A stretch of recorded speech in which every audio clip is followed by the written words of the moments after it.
Il est 20 h, bienvenue sur Gabon 24. À suivre dans ce journal, au Gabon, 12 ballots de cannabis d'une valeur de plusieurs millions de francs CFA ont été saisis au nord de Libreville ce lundi dans les mains de clandestins arrivés par pirogue du Nigeria. C'est un réseau d'une centaine d'immigrés. Seuls 5 pour l'heure ont été arrêtés. Au Libéria, Georges Weah a officiellement pris ses fonctions ce lundi. L'ancien footballeur a prêté serment devant plus de 35 000 personnes et une dizaine de chefs d'État. Et puis, nous irons en Allemagne. Dans l'actualité, les sociodémocrates approuvent le principe d'une coalition avec Merkel. Ce résultat permet un début de sortie de crise dans le pays sans gouvernement depuis les élections législatives de septembre 2017. Mais d'abord, l'actualité à Libreville et ces images d'incendie à la direction générale de la Poste à Libreville, située dans le centre d'affaires de la capitale gabonaise. Le feu aurait commencé aux environs de 17 h au rez-de-chaussée où se trouvent les guichets et semble vouloir se propager au premier étage. Les pompiers sont sur place et à pied d'œuvre pour éteindre cet incendie dont les causes ne sont pas encore connues. Nos équipes également sont sur place pour nous apporter des informations précises à suivre sur notre antenne. Je l'annonçais en titre, saisie au nord de Libreville d'une quantité importante de cannabis dans les mains de clandestins arrivés par pirogue du Nigeria. Nos reporters étaient sur place, Lariska Lormamangui et Bertin Osaga. 12 ballots de cannabis d'une valeur de plusieurs millions de francs CFA interceptés par les agents de la Direction générale de la documentation via sa direction de contrôle et de l'immigration. C'est dans la nuit du 3 au 4 janvier que les officiers de police ont mis la main sur 5 clandestins avec cette quantité importante de chanvre. Il était avec nous depuis au Nigeria ici. Il nous a fait sortir avec le petit pirogue, mais dans une brousse comme ça. Il nous a cassé à quelque part à côté de la route. Et puis ils ont dit qu'ils vont attendre, qu'on n'a qu'à attendre la voiture.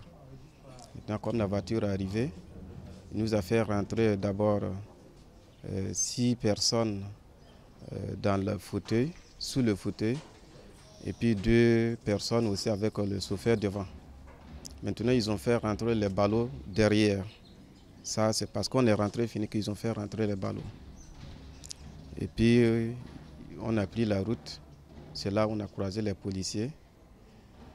Et puis, le chauffeur a dit que, bon, que maintenant, c'est la vie ou la mort. C'est pourquoi on a prié Dieu, la ilaha illallah, Muhammadur Rasulullah. Et puis, bon, il filait mal. À ce moment, la voiture allait tomber. Quand la voiture est tombée, on n'a pas pu sortir parce que nous étions coincés, on ne peut pas sortir. C'est pourquoi les policiers nous ont venus, ils ont venu nous sauver et puis on est sorti. Il nous a amenés ici. Point d'entrée de ce stupéfiant, le Cap Estérias sur la route de Malibé 2 au nord de Libreville. Visiblement, ce ne serait pas la première fois, car il s'agit en réalité d'un vaste réseau d'entrées de clandestins et de trafiquants de drogue. Ils seront présentés devant le procureur dans les prochains jours. Cette saisie aura permis de démanteler un réseau de transport de clandestins arrivés du Nigeria. Sur plus d'une centaine d'immigrés, seuls 5 ont été pris en flagrant délit d'entrée illicite. Le cerveau du trafic, lui, court toujours. Lariska Lormamangui et Bertin Osaga. Ils étaient plus de 100 clandestins partis du Nigeria pour le Gabon. Un témoin a alors signalé à la direction de contrôle et de l'immigration des mouvements suspects du côté de Malibé 2, au Cap Estérias, dans la zone nord de Libreville, dans la nuit du 3 au 4 janvier 2018. Il est 3 h du matin lorsque Sieur Oguntayo Simon, 41 ans, de nationalité béninoise, est pris en flagrant délit transportant 5 clandestins, dont 4 burkinabés et une togolaise. Le capitaine qui m'a appelé pour venir nous prendre 6 personnes. Bon, arrivé à l'endroit, c'est croisé un bateau qui est en train de revenir vers là-bas. Après, moi, ils sont avancés. Quand ils sont arrivés, au lieu qu'ils voulaient mettre les 6 personnes dans la voiture, son portable a sonné. Quand son portable a sonné, il m'a dit de partir. Il est parti avec les gens. C'est là où j'ai pris ma voiture, j'ai garé à côté. On avait reçu un monsieur qui s'appelait Capitaine. Il était au Nigeria qui prenaient les gens pour venir au Gabon. Selon nous, on a payé 375 000 par personne. Nous étions plus de 100 et quelques. Bon, comme le pirogue, ils ont laissé le gros pirogue au fond.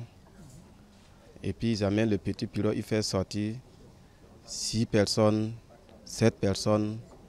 Bon, comme ça, si la voiture est arrivée, ceux qui sont sortis déjà, ils partent. Le cerveau de la bande, un certain Iwamerun Ayosami Seti, alias Capitaine, de nationalité nigériane. Un récidiviste, connu des fichiers des services de la documentation, il avait d'ailleurs fait l'objet d'un arrêté d'expulsion pour les mêmes faits en juillet 2017. Il est en cavale, de même que l'un de ses complices, Seydou Mourinou Babatouné, de nationalité béninoise. Une énième interpellation qui ramène le débat sur le démantèlement des réseaux clandestins au Gabon. Les points d'entrée et même de débarquement sont connus. Quelles sont alors les mesures pour les sécuriser et les moyens adéquats pour outiller les officiers de police afin de mettre fin à ce fléau? Tout autre chose, allons dans le Moyen-Ogooué, province du centre du Gabon. Olam y a construit un complexe industriel de traitement des eaux usées. L'initiative du géant singapourien qui a repris l'exploitation industrielle du Norvégien Siat répond aux exigences du gouvernement gabonais dans la protection de l'environnement. D'Agro-Gabon à Siat, la protection de l'environnement n'a pas eu une place de choix dans les différents programmes de développement. Olam, le Singapourien, qui a repris certaines actions du Belge en 2016, a déjà mis sur pied un complexe industriel à Lambaréné, une station de traitement des eaux usées et entend cette année relever le défi de la protection de l'environnement, un programme cher au gouvernement gabonais. Quand nous avons récupéré ce site, le gros défi que nous avons eu à relever d'abord, c'est refaire les études d'impact et les analyses. Parce que l'histoire du site, malheureusement, a fait en sorte que ces choses n'existaient pas. Donc, il y a tout un gros dossier qui est suivi avec la DGE actuellement pour remettre en conformité l'usine. Donc, la station de traitement n'est qu'une petite partie sur tout ce qui est fait.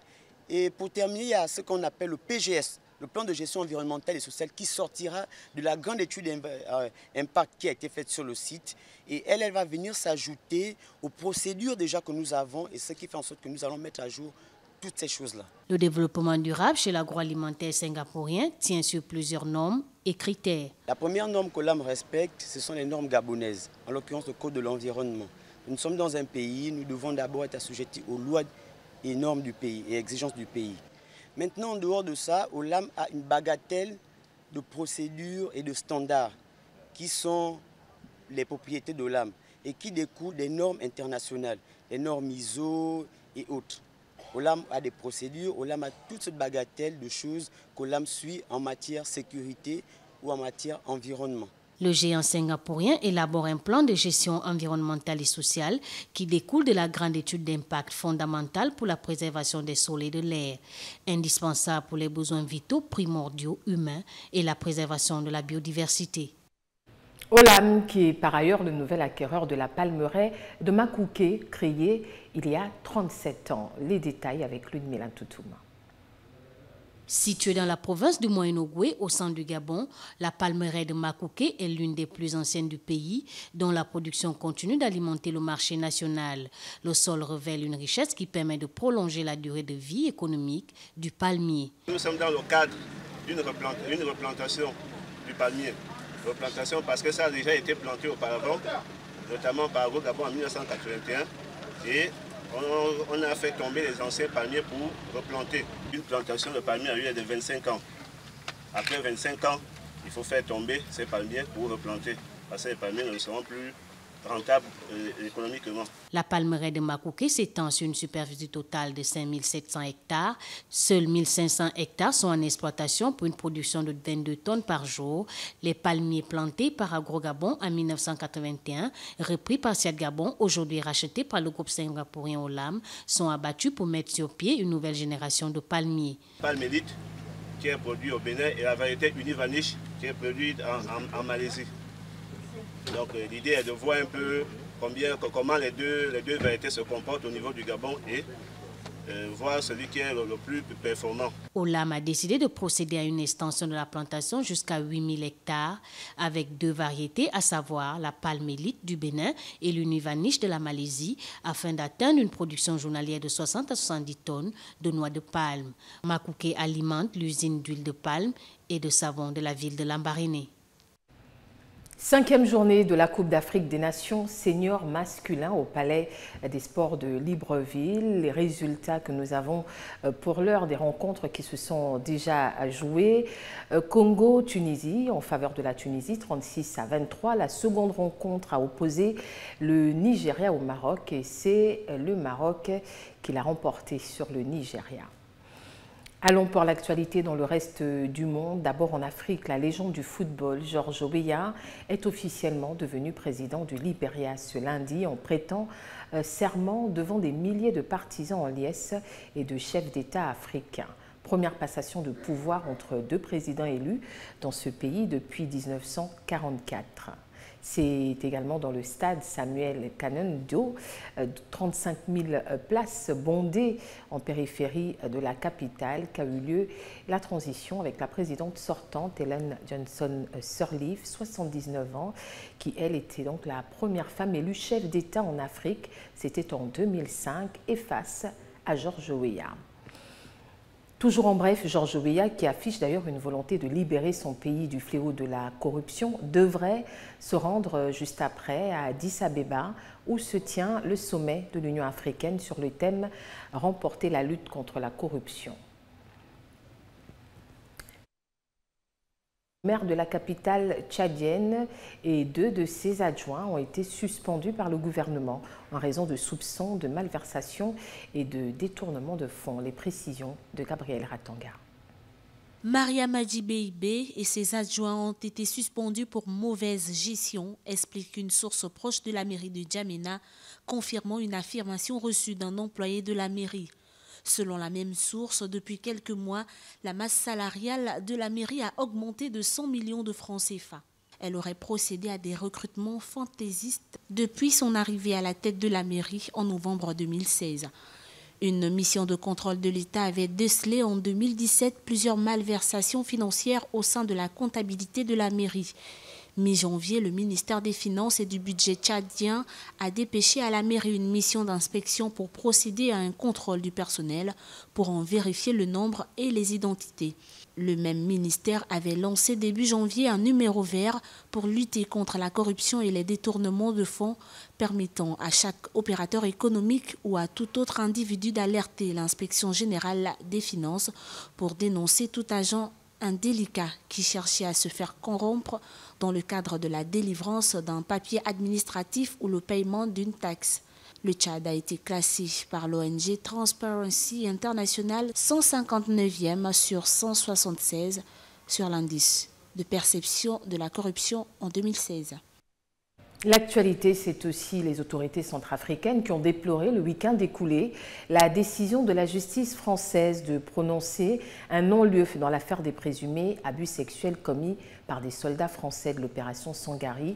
C'était entre 2013 et 2014 sur des enfants mineurs en Centrafrique. Michel Thény. La France fait-elle la politique de l'autruche quant aux accusations d'abus sexuels sur mineurs perpétrées par ces militaires en Centrafrique? 3 ans après ces accusations de viol d'enfants dans ce pays visant des militaires français, la justice française a écarté la perspective d'un procès au terme d'une enquête délicate qui laisse des questions en suspens et des parties civiles déçues. Maxime Kazagui, ministre de la Communication et porte-parole du gouvernement centrafricain, a exprimé son indignation face à cette décision de justice qui accorde un non-lieu aux soldats français accusés de viol et attend que la société civile et les avocats veulent se pourvoir en cassation et espère que les choses vont aller un peu plus loin. Révélées en 2015, les accusations d'abus sexuels avaient terni la réputation de l'armée française déployée dans le pays sous l'égide de l'ONU pour restaurer la sécurité après des mois de violence. Dans ses réquisitions, le parquet soulignait qu'au terme de l'enquête, il ne peut être affirmé qu'aucun abus sexuel n'a été commis. mais il estimait que les incohérences et la variation des témoignages ne permettent pas d'établir des faits circonstanciés et étayés à l'encontre des militaires. Et maintenant, l'actualité hors de l'Afrique. C'était dimanche et dans la douleur que les sociaux-démocrates allemands ont approuvé le principe d'une coalition avec Merkel, qui par ailleurs a salué ce résultat tout en notant qu'il reste beaucoup de travail. Le récit de Lardin Gemamba. Dès le début de cette semaine, le SPD de Martin Schulz et les conservateurs dirigés par la chancelière allemande vont commencer des négociations en vue d'un contrat de coalition. Feuille de route du futur gouvernement. Les sociaux-démocrates allemands ont approuvé dimanche dans la douleur le principe d'une coalition avec Angela Merkel. Nachdem die CDU bereits in der letzten Woche nach Abschluss der Sondierungsgespräche den Weg für Koalitionsverhandlungen freigemacht hat. À la fin des discussions exploratoires, la CDU a approuvé des négociations de coalition. Nous nous réjouissons donc que le SPD, après des discussions intensives et controversées, nous donne un résultat positif. La voie est ainsi libre. Merkel a salué ces résultats tout en notant que beaucoup de questions doivent encore être résolues. Nous avons encore beaucoup de travail à accomplir.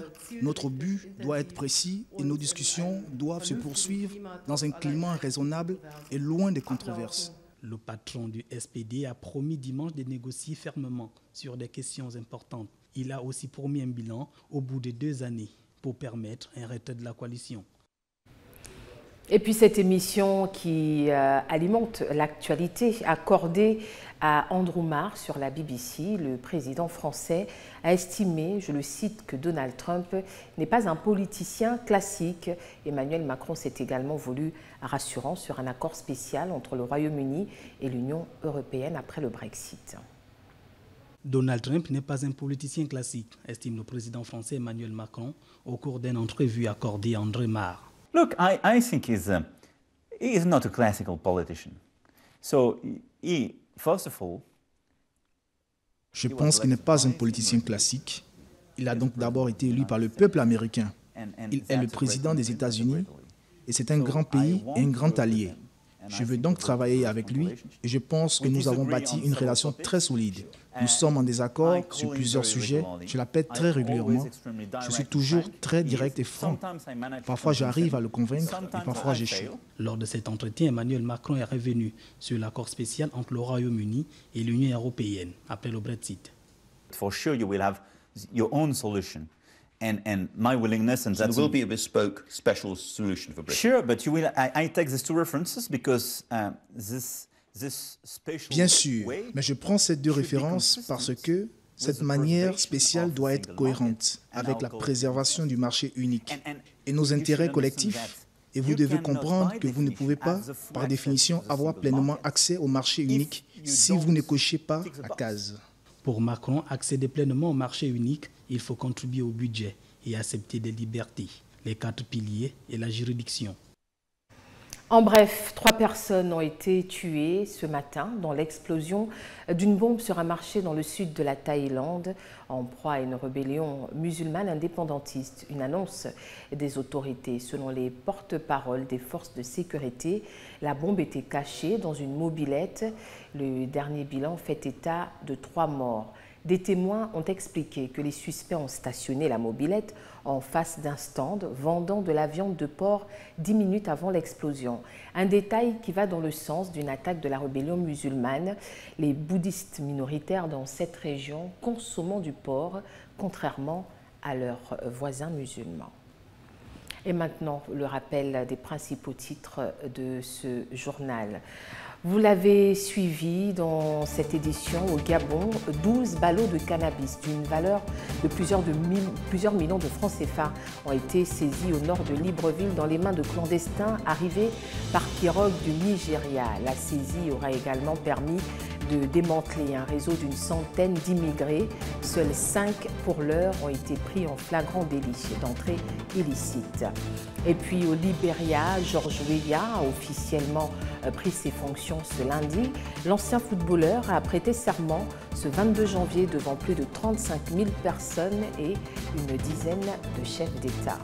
Et enfin, en Allemagne, les sociaux-démocrates approuvent le principe d'une coalition avec Merkel. Ce résultat permet un début de sortie de crise dans le pays sans gouvernement depuis les élections législatives de septembre 2017. Voilà, c'était votre 20h. La rédaction de Gabon 24 vous remercie de l'avoir suivi. Je vous dis à demain dès 18h.